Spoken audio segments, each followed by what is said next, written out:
টালিউডের একঝাঁক তারকাদের উৎসবমুখর উপস্থিতিতে অনুষ্ঠিত হয়ে গেল পশ্চিমবঙ্গ বিধানসভা নির্বাচনের শেষ দফার ভোট গ্রহণ।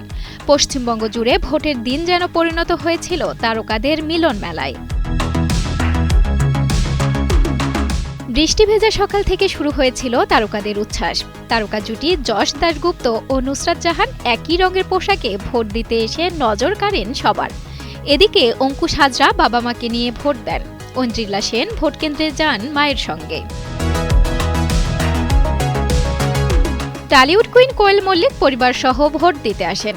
সঙ্গে ছিলেন বাবা রঞ্জিত মল্লিক ও মা দীপা মল্লিক। কোয়েল মল্লিক এবার রাজনীতির ময়দানেও পা রেখেছেন।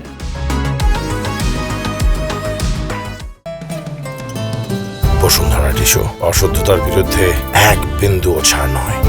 এছাড়াও ভোট দিয়েছেন বহু পরিচিত মুখ, যেমন ইমন চক্রবর্তী, রচনা বন্দ্যোপাধ্যায়, শ্রীলেখা মিত্র, মিঠুন চক্রবর্তী, আবির চট্টোপাধ্যায়, প্রসেনজিৎ চট্টোপাধ্যায়, রাজ চক্রবর্তী, শুভশ্রী গাঙ্গুলি সহ অনেকেই। ক্রিকেট জগতের তারকারাও পিছিয়ে ছিলেন না। সৌরভ গাঙ্গুলি স্ত্রী ডোনা গাঙ্গুলিকে নিয়ে ভোট দেন এবং ভোটের পর আঙ্গুলের কালি দেখিয়ে ছবি তোলেন, যা ভক্তদের মধ্যে দারুণ উৎসাহ তৈরি করেছে।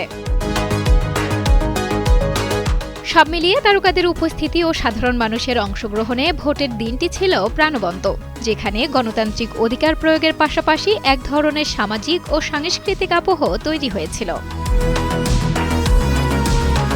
সঞ্জনা সাথী, কালের কণ্ঠ।